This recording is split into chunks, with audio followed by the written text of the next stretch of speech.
शुक्रिया माई, बहुत बढिया बना, एकदम छान झालंय हा. जेवल्याशिवाय जायचं नाही.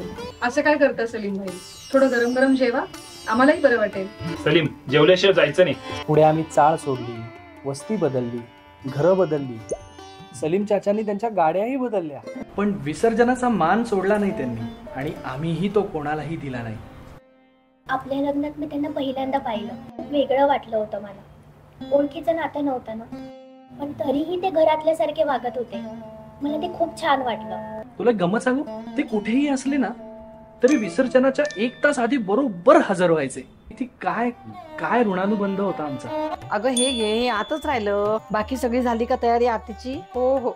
आणि हे काय ग, हेरंब कुठे गेला? हेरंब हेरंबाला मी कामासाठी बाहेर पाठवलंय, तो येईल. आपण आरती करून घेऊ. अय्या सलीम भाई, तुम्ही या या.